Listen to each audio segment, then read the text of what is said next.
మనం నగరంలోని హనుమకొండ నక్కలగుట్ట ప్రాంతంలో ఉన్నాం. ఇక్కడ వైబ్రెంట్ జూనియర్ కాలేజీలో ఇంటర్మీడియట్ చదువుతున్న భవానీ రెడ్డి ఎంపీసీ చదువుతుంది. ఈ అమ్మాయి మంగపేట మండలం కమలాపూర్ ప్రాంతానికి చెందిన ఈ అమ్మాయి నిన్న సూసైడ్ చేసుకుందని కళాశాల యాజమాన్యం సమాచారం ఇవ్వడంతో తల్లిదండ్రులు కానీ బంధువులు కానీ స్నేహితులు వారి గ్రామస్తులు పెద్ద సంఖ్యలో వందల సంఖ్యలో ఇక్కడ చేరుకున్నారు.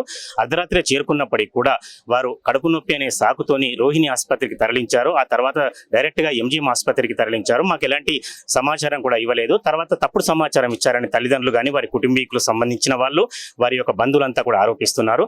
నిజానికి అమ్మాయి ఆత్మహత్య చేసుకునే వ్యక్తి కాదు. చదువులో ఒకవైపు బాగానే ఉంటుంది, తర్వాత మిగతా విషయాల్లో కూడా అమ్మాయి మంచి ఉత్తీర్ణురాలు, తర్వాత చాలా స్మార్ట్గా ప్రతి విషయంలో కూడా వ్యవహారికంగా ఉంటుంది. అటువంటి అమ్మాయి ఆత్మహత్య చేసుకునే పరిస్థితే లేదు. ఇది పూర్తిగా కళాశాల యాజమాన్యమే దీనికి బాధ్యత వహించాలని కుటుంబ సభ్యులు కానీ వారి బంధువులంతా కూడా ఆరోపిస్తున్నారు. దాదాపు తెల్లవారుజాము నుంచి పెద్ద ఎత్తున విద్యార్థి సంఘాలు కావచ్చు, వారి బంధువులు కావచ్చు ఇక్కడ పాల్గొన్నారు. విద్యార్థి సంఘాల ఆందోళనలతో వైబ్రెంట్ జూనియర్ కళాశాల ప్రాంతం అంతా కూడా అట్టుడికిపోతుంది. పూల కుండీలు కానీ అవన్నీ కూడా ధ్వంసం చేయడం జరిగింది. పోలీసులు కూడా చాలా భారీ ఎత్తున ఏసీపీ దేవేందర్ రెడ్డి ఆధ్వర్యంలో ఇక్కడ భారీ ఎత్తున పోలీసులు బందోబస్తు నిర్వహిస్తున్నారు. విద్యార్థి సంఘాలంతా కూడా ఇక్కడికి చేరుకున్నారు. దీనికి సంబంధించి ఇంకా పూర్తి వివరాలు తెలియాల్సి ఉంది.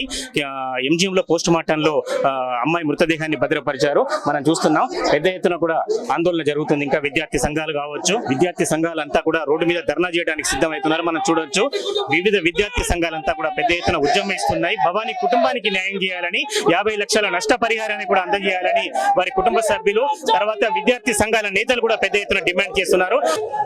ఇంటర్మీడియట్ విద్యాశాఖ కానీ లేకపోతే సంబంధిత అధికారులు కానీ ఎలాంటి చర్యలు తీసుకోవటం లేదు. ఇప్పటికీ ఈ సంవత్సరంలో ఇది ఒక 3వ హత్య. ఇలాంటి హత్యలను ఎప్పుడు కూడా రూపుమాపాలి. ఖచ్చితంగా వీటిని అరికట్టాలంటే ఖచ్చితంగా కళాశాల యాజమాన్యం మీద చర్య తీసుకోవాలి. కళాశాలను కూడా ఎక్కడ ఉన్నా కూడా వీటి బ్రాంచీలను కూడా మూసివేయాలి.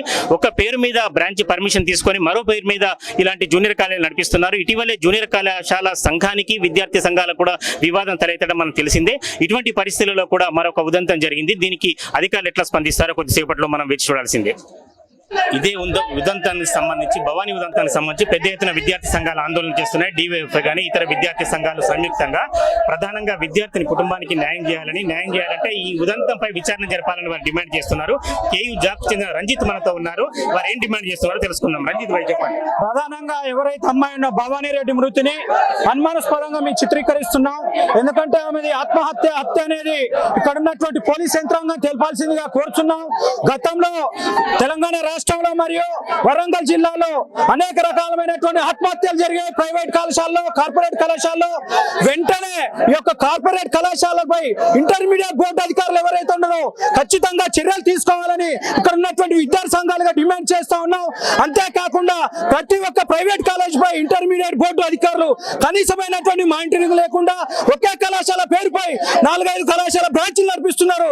కేవలం ఇంటర్మీడియట్ అధికారులు పైసలకు కక్కుర్తుపడి ఇష్టారాజ్యంగా నడుపుతున్నా కూడా ఎట్టి పరిస్థితుల్లో కూడా చర్యలు తీసుకోవట్లేదు. ఖబర్దార్ ఇంటర్మీడియట్ అధికారులారా, ఈ యొక్క విద్యార్థికి పూర్తి న్యాయం జరిపించే వరకు విద్యార్థి సంఘాలుగా ఇక్కడ ఉన్నట్టు యావత్ ప్రజా సంఘాలుగా మేము పూర్తి అండగా ఉంటామని తెలియజేస్తా ఉన్నాం. రంజిత్ భాయ్, ఈ ఉదంతంతో సంబంధం లేకపోయినా ఇటీవలే కొన్ని కాలేజీ యాజమాన్యాలు జిల్లా కలెక్టర్ కు, జిల్లా యంత్రాంగానికి కూడా విద్యార్థి సంఘాల మీద ఫిర్యాదులు ఇచ్చాయి. మీ స్పందన చెప్పండి. విద్యార్థి సంఘాల మీద ఫిర్యాదు అంటే కేవలం ఇక్కడ ఉన్నటువంటి ఎవరైతే కళాశాల యాజమాన్యాలను వారు అక్రమంగా నడుపుతున్నటువంటి కాలేజీ యాజమాన్యాలు దాన్ని ప్రశ్నిస్తే ఈ రోజు కేసులు మోపేందుకు అనేక రకాలమైనటువంటి వదంతులు సృష్టిస్తున్నారు కాలేజీ యాజమాన్యం. కాబట్టి ఇక్కడైనా ఇంటర్మీడియట్ సంబంధించినటువంటి జూనియర్ కాలేజ్ మేనేజ్మెంట్ ఏదైతే ఉందో వాటిని వెంటనే వెనక్కి తీసుకోవాలని ఇక్కడ విద్యార్థి సంఘాలుగా తోటి విద్యార్థిగా డిమాండ్ చేస్తా ఉన్నాం. లేకపోతే మీకు ఇలాంటి దారుగా పునరావృతమైన ఈ సందర్భంగా మేము కూడా హెచ్చరిస్తా ఉన్నాం. భవానీ ఉదంతానికి సంబంధించి మీరు ఏం డిమాండ్ చేస్తున్నారు? మీరు ఏం అనుమానిస్తున్నారు? వైబ్రెంట్ అకాడమీ అనేది వాస్తవానికి ప్రభుత్వ అనుమతి లేకుండా యథేచ్ఛంగా నడి బొడ్డులో నడుపుతా ఉన్నారు. ఏదైతే కాలేజీ యజమాని ఒక వేధింపుల వల్లనే విద్యార్థి పైన యజమాన్యం ఏదైతే ఈ వైబ్రెంట్ అకాడమీ యజమాన్యం ఒక ప్రెజర్ వల్లనే, ఒత్తిడి వల్లనే ఆమె ఆత్మహత్య చేసుకోవడం జరిగింది. ఏదైతే ఈ జూనియర్ కళాశాలలో ఆటలాడుకో గ్రౌండ్ లేదు, వాళ్ళు ఆటలాడుకోవాలంటే ఒకటి వాళ్ళ ఆటలు పాటలు అన్ని దాని ద్వారా వాళ్ళు మానసిక కుంగిపోయి ఈ రోజు ఈ ప్రైవేట్ జూనియర్ కళాశాలలో వరుసగా ఆత్మహత్య జరుగుతూ ఉన్నాయి. దాన్ని పూర్తిగా వైబ్రెంట్ అకాడమీ బాధ్యత వహించాలని మేము డిమాండ్ చేస్తా ఉన్నాను. ఏదైతే బాధ్యత కుటుంబానికి ₹1 ఎక్స్చేంజ్ చెల్లించాలని మేము డిమాండ్ చేస్తా ఉన్నాను. ఇది వైబ్రెంట్ కాలేజ్ యొక్క జూనియర్ కాలేజ్ యొక్క హత్యగా మేము భావిస్తా ఉన్నాం. కాబట్టి స్థానిక పోలీస్ అధికారులు సమగ్ర విచారణ జరిపి బాధిత కుటుంబానికి న్యాయం చేయాలని, అదే విధంగా ఎలాంటి ప్రభుత్వం నుంచి ఎలాంటి అనుమతి లేకుండా ఏచ్ఛంగా నడుపుతున్న భయపడి జూనియర్ కళాశాలను వెంటనే మూసివేయాలని మేము డిమాండ్ చేస్తా ఉన్నాం. వైబ్రేట్ అకాడమీలో భవానీ రెడ్డి అనేటటువంటి మహిళ నిన్నటి రాత్రి మరణించినప్పటికీ కూడా కాలేజ్ యాజమాన్యం ఇప్పటి వరకు కూడా స్పందించడం లేదు. జిల్లా కలెక్టర్ గారు కూడా వచ్చి దానికి పరిష్కారం చూపట్లేదు. ఇలా దాదాపుగా ఈ వరంగల్ జిల్లాలో అక్రమంగా అనుమతులు లేకుండా అనేక కళాశాలలు పెట్టుకొని ఇలా వరుసగా మన వరంగల్ జిల్లాలో చూసుకుంటే వరుసగా ప్రైవేట్ కళాశాలలో ఇది 3వ హత్య. అంటే విద్యార్థులని మానసికంగా ఇబ్బందులకు గురి చేసి, ఒత్తిడులకు గురి చేసి ఇలాంటి హత్యలు చేస్తా ఉన్నారు. వీటిపైన ఏసీపీ గారు, సిపి గారు వెంటనే స్పందించి ఇలాంటి చర్యలు జరగకుండా వాటిని పూర్తిగా నిర్మూలించేందుకు మీకు కృషి చేయాలని కూడా మేము డిమాండ్ చేస్తా ఉన్నాం. ఈ కుటుంబానికి, భవానీ రెడ్డి కుటుంబానికి కళాశాల యాజమాన్యం 50 లక్షల నుంచి ₹1 కోటి వరకు ఎక్స్‌గ్రేషియో ఇచ్చి ఆ కుటుంబానికి అండగా నిలిచి మనోధైర్యాన్ని నింపాలని చెప్పి మేము డిమాండ్ చేస్తా ఉన్నాం. కాకతీయ యూనివర్సిటీ నుంచి ప్రజా సంఘాలుగా అన్ని విద్యార్థి సంఘాలు ఇక్కడికి వచ్చి ఆ కుటుంబానికి న్యాయం జరిగేంత వరకు మా పోరాటం నిరంతరంగా కొనసాగుతుంది. ఈ ప్రైవేట్ కళాశాలలు అనుమతులు లేకుండా నడిపిస్తా ఉన్నారు కాబట్టి వాటి అనుమతులు లేకుండా నడిపిస్తున్న కళాశాలలు ఏవైతున్నాయో వాటిని అన్నింటిని కూడా రద్దు చేసి వాటిని సీజ్ చేయాలని కూడా ఇక్కడ ఉన్నటువంటి డిఐఓ గారిని, జిల్లా కలెక్టర్ గారిని కోరుతా ఉన్నాం. లేని పక్షంలో కాకతీయ యూనివర్సిటీ నుంచి వరంగల్ జిల్లాలో ఉన్నటువంటి ప్రజా సంఘాలు అందరం కూడా కలిసి పెద్ద ఎత్తున ఉద్యమాన్ని కూడా ముందుకు తీసుకుపోతామని కూడా నేను హెచ్చరికలు జారీ చేస్తా ఉన్నా. ఇప్పటికైనా జిల్లా కలెక్టర్ గారు స్పందించి ఏవైతే కళాశాలకు అనుమతులు లేవో వాటిని మూసివేయాలని కూడా మేము డిమాండ్ చేస్తున్నాం. అదేవిధంగా ఇలాంటి సంఘటనలు జరగకుండా మీరు చర్యలు తీసుకోవాలి. కళాశాలను అన్నింటిని కూడా కళాశాల యజమాని అందరినీ పిలిచి వారికి ఒక అవగాహన తరగతులు నిర్వహించి ఇలాంటి సంఘటనలు ఎదురు కాకుండా మీరు చేస్తారని చెప్పి మీ చేతులెత్తి నమస్కరిస్తా ఉన్నాం. ఒక ఇన్సిడెంట్ జరగగానే స్పందిస్తున్నారు, తర్వాత దాని ఫాలో అప్ అనేది జరగటం లేదనేది ఒక ఆరోపణ ప్రధానంగా వినిపిస్తుంది. ఈ అకాడమిక్ ఇయర్ లో విద్యార్థి సంఘాలు ఇక్కడ అంటే హన్మకొండ, వరంగల్ ఉమ్మడి జిల్లాలో ఉన్నటువంటి కాలేజీలు ఏవైతే ఉన్నాయో ఈ కాలేజీలు ఒక కాలేజీకి పర్మిషన్ ఉంటే 5-6 బ్రాంచెస్ నడుపుతున్నారు అని చెప్పేసి, దాంతో పాటు ఇంటర్మీడియట్ గైడ్లైన్స్ ఏవైతే ఉన్నాయో ఆ గైడ్లైన్స్ అనుమతులు లేకుండా, ఆ జీవోలను పాటించకుండా కాలేజీలు నడుపుతున్నాయని చెప్పేసి ఇక్కడ ఉన్నటువంటి విద్యార్థి సంఘాలు కలెక్టర్ గానీ ఇక్కడ లోకల్లో ఉన్నటువంటి డిఏఓ గానీ రిప్రజెంటేషన్ ఇవ్వడం జరిగింది. కానీ ఎక్కడ కూడా నిమ్మకు నీరెత్తినట్టు విద్యాశాఖ ఉన్నది. ఇది పూర్తిగా విద్యాశాఖ వైఫల్యంగా విద్యాశాఖను తీవ్రంగా ఖండిస్తున్నాం. దాంతో పాటు ఈ రోజు భవానీ రెడ్డి మృతికి సంఘీభావంగా మద్దతుగా వరంగల్ ఉమ్మడి జిల్లాలో ఉన్నటువంటి విద్యార్థి సంఘాలు, ప్రజా సంఘాలు వారి కుటుంబానికి మద్దతు తెలియజేస్తూ ఇక్కడ ధర్నా నిర్వహించడం జరుగుతుంది. ప్రధానంగా మా 3 డిమాండ్లను తెలియజేస్తున్నాం. డిఐఓ గారు ఇప్పటి వరకు కూడా ఇక్కడికి వచ్చినటువంటి సందర్భం లేదు. ఈ వైబ్రెంట్ కాలేజ్ ఏదైతే ఉన్నదో ఈ అకాడమిక్ ఇయర్ లో ఇక్కడ ఉన్నటువంటి విద్యార్థి సంఘాలు పలు దఫాలుగా రిప్రజెంటేషన్ చేయడం జరిగింది. దీనికి పర్మిషన్ లేదు, పర్మిషన్ లేకుండా నడుపుతున్నారు. ఈ వైబ్రెంట్ కళాశాల ఏదైతే ఉన్నదో ఇంటర్మీడియట్ గైడ్లైన్స్ నామ్స్ ప్రకారము దీని వైషమ్యాలు కానీ తరగతి గదులు కానీ లేవు. కోడి పిల్లలు అగ్గిపెట్టెల్లో ఎట్లయితే ఉంటాయో పిల్లలను ఆ విధంగా హింసిస్తున్నారు. తర్వాత వారికి సంబంధించినటువంటి మౌలిక సదుపాయాలు ఇందులో లేవు అని చెప్పేసి విద్యార్థి సంఘాలు కలెక్టర్ గానీ డిఐఓ గానీ రిప్రజెంటేషన్ చేయడం జరిగింది. కానీ ఇప్పటి వరకు వారు వచ్చి దీన్ని ఇన్స్పెక్షన్ చేసిన పాపాన పోలేదు. దీని హత్య ఈ కాలేజీ యాజమాన్యంతో పాటు ఇక్కడ ఉన్నటువంటి డిఐఓ అంటే విద్యాశాఖ యంత్రాంగం కూడా ఈ భవానీ రెడ్డి హత్యకు వారు బాధ్యులని చెప్పేసి సందర్భంగా మేము తెలియజేసుకుంటున్నాం. దాంతో పాటు ప్రధానంగా భవానీ రెడ్డి కుటుంబానికి ఈ కాలేజీ యాజమాన్యం 50 లక్షల ఎక్స్‌గ్రేషియో చెల్లించాలని చెప్పేసి ప్రధానంగా మేము డిమాండ్ చేస్తున్నాం.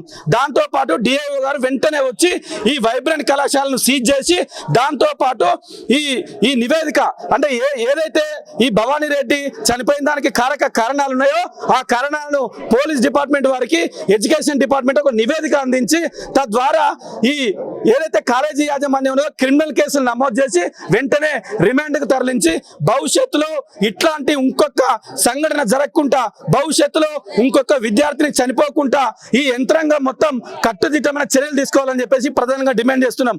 ఎందుకు మేము అంటున్నాం అంటే లాస్ట్ ఇయర్ నుంచి ఈ ఇయర్ వరకు ఇది 3వ హత్య, దాదాపు జూనియర్ కాలేజ్లో 3వ హత్య. మరి మనం మాట్లాడుకుంటే ఒక ప్రైవేట్ స్కూల్లో జరుగుతలేవు, డిగ్రీ కాలేజ్లో జరుగుతలేవు, బీటెక్ కాలేజ్లో జరుగుతలేవు. ఈ కేవలం ప్రైవేట్ జూనియర్ కళాశాలలో ఎందుకు జరుగుతున్నాయని చెప్పి మేము ప్రశ్నిస్తున్నాం.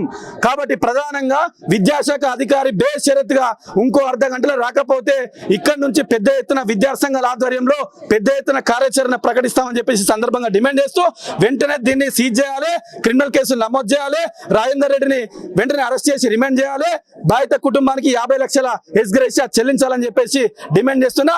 నా పేరు బాషిబన సంతోష్, ఏఐఎస్ఎఫ్ హన్మకొండ జిల్లా కార్యదర్శి. ప్రాంతంలోని వైబ్రెంట్ జూనియర్ కాలేజీలో జరిగిన ఇన్సిడెంట్ ఈ ప్రాంతంలోనే ఉన్నాం. మనం వైబ్రెంట్ జూనియర్ కాలేజీలో వాళ్ళ బంధువులంతా సంబంధించంతా కూడా పెద్ద ఎత్తున నినాదాలు చేస్తున్నారు. యాజమాన్యం ఏ మాత్రం పట్టించుకోలేదని వాళ్ళ యొక్క ఆరోపణ. ప్రధానంగా వాళ్ళ సమీప బంధువులను ఒకసారి అడిగి తెలుసుకుందాం. మీ పేరు? మా పేరు సుమలత అండి. ఏం జరిగింది మీకు మా తెలుసు? పాపకు 8 గంటలకు స్టమక్ పెయిన్ వస్తుందని చెప్పిందని వాటని చెప్తుంది. స్టమక్ పెయిన్ వచ్చినప్పుడు మా పేరెంట్స్ కి ఇన్వైట్ చేయాలి కదా, మీరు ఇన్వైట్ చేయలేదు. సరే మా పాప లంచ్ కి రాలేదు. మా పాప లంచ్ కి రానప్పుడు స్టడీ అవర్స్ కి వెళ్ళలేదు. స్టడీ అవర్స్ కి వెళ్ళినప్పుడు కూడా మా పాపని మళ్ళీ అప్పుడు కూడా యాజమాన్యం వచ్చి వాళ్ళని అడగనుండే కదా, కాలేజీ వాళ్ళు అడగలేదు. మా పాప పోయి అందులో పడుకున్నది, సూసైడ్ చేసుకున్నది అని చెప్పిండు.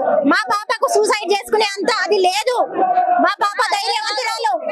మా పాప భవాని మంచిగానే ఉండదు, అందరితో కానీ మాట్లాడటం కానీ. బాగుంటది. మేము